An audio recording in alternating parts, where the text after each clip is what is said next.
ঠাণ্ডা সিজন আহি গ'ল আৰু ঠাণ্ডা সিজনত প্ৰচুৰ পৰিমাণে দেখিবলৈ পোৱা যায় আমাৰ শুকান স্কিনৰ সমস্যা আৰু শুকান স্কিন যেতিয়া হৈ যায় আমাৰ স্কিনখন নিৰৱ হৈ পৰে আমাৰ স্কিনৰ পৰা উজ্জ্বলতাটো নাইকিয়া হৈ যায় লগতে আমাৰ স্কিনৰ টেক্সচাৰটো একেবাৰে বেয়া হৈ পৰে আৰু ঠাণ্ডা সিজনৰ এই গোটেইকেইটা সমস্যা দূৰ কৰিবৰ কাৰণে আমাক লাগিব মাত্ৰ 2 বা 3 টকাৰ এটা কেপচুল সেইটো হৈছে vitamin E capsule vitamin E কেপচুলেনো আমাৰ স্কিনৰ এই গোটেইকেইটা সমস্যা কেনেদৰে দূৰ কৰিব পাৰে আজি মই আপোনালোকৰ লগত শ্বেয়াৰ কৰি যাম সেয়ে ভিডিওটো স্কিপ নকৰাকৈ চাই যাব আৰু এতিয়ালৈকে যদি মোৰ চেনেলটো সাবস্ক্ৰাইব কৰা নাই কি কৰিছে যদি চেনেলটো সাবস্ক্ৰাইব কৰি কাষত থকা বেল আইকনটো টিপি থওক ভিটামিন ই কেপচুল আমাৰ স্কিনৰ কাৰণে কিমান ভাল হয় সেইটো কথা মই আপোনালোকক নকলে হয়তো আপোনালোকে জানে আৰু ইয়াৰ ওপৰত মই বহুতো ভিডিও শ্বেয়াৰ কৰি থৈছো সেয়ে আপোনালোকৰ যদি শুকান স্কিনৰ সমস্যা হৈছে নীৰৱ স্কিনৰ সমস্যা হৈছে ঠাণ্ডা দিনত আপোনালোকৰ স্কিনৰ যেটো উজ্জ্বলতা হেৰাই যায় নাবা আপোনালোকৰ উঁঠ ফাটিছে আপোনালোকৰ চকু পৰি গলা পৰা সমস্যা হৈছে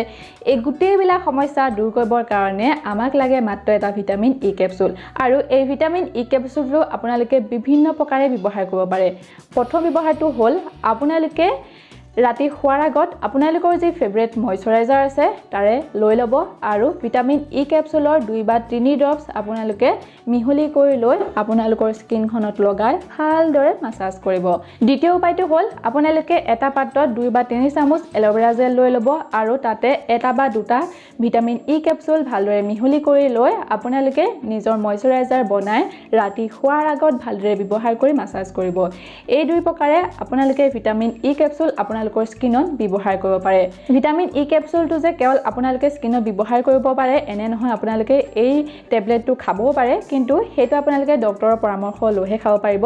সেয়ে মই আপোনালোকক স্কিনত যেনেদৰে ব্যৱহাৰ কৰে তাৰ যেটো উপায় আপোনালোকৰ লগত শ্বেয়াৰ কৰিছো সো আপোনালোকে ৰাতি শুৱাৰ আগত ভিটামিন ই কেপচুল আপোনালোকৰ ময়শ্চাৰাইজাৰ নাইবা এল'ভেৰা জেলৰ লগত মিহলি কৰি ভালদৰে স্কিনত ব্যৱহাৰ কৰিব আৰু প্ৰায় 3 বা 4 মিনিট মুখখনত মাসাজ কৰিব মাসাজ কৰিলে আমাৰ তেজৰ সঞ্চালনটো বৃদ্ধি পায় যাৰ ফলত আমাৰ স্কিনখন হাইড্ৰেট হয় আমাৰ স্কিনৰ যেটো উজ্জ্বলতা হেতু ঘূৰি আহে লগতে আমাৰ স্কিনৰ টেক্সচাৰটো ভাল হয় আৰু আপোনালোকে তেনেদৰে মাসাজ কৰাৰ পিছত ৰাতি শুই যাব আৰু এইটো কিন্তু আপোনালোকে কেতিয়াও দিনত ব্যৱহাৰ নকৰিব দিনত ব্যৱহাৰ কৰিলে আমাৰ স্কিনত সানবাৰ্ন নাইবা সানটেন হোৱাৰ সম্ভাৱনা থাকে ঠিক আছে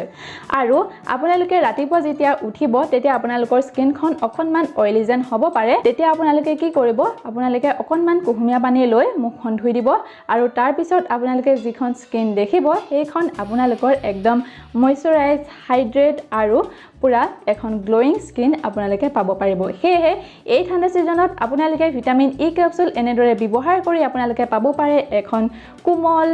এখন সফট আৰু এখন গ্লোয়িং স্কিন তেনেহলে এই টিপসটো বাৰু আপোনালোকে কেনেকুৱা লাগিল মোক কমেন্ট কৰি নিশ্চয় জনাব যদি আজি ভিডিওটো চাই ভাল পালে এটা লাইক নিশ্চয় কৰি দিব লগতে এতিয়ালৈকে যদি মোৰ চেনেলটো সাবস্ক্ৰাইব কৰা নাই কাষতে থকা বেল আইকনটো টিপি সাবস্ক্ৰাইব কৰি থব যাতে আপোনালোকে মোৰ আগন্তুক ভিডিওসমূহৰ নটিফিকেশন পাই থাকে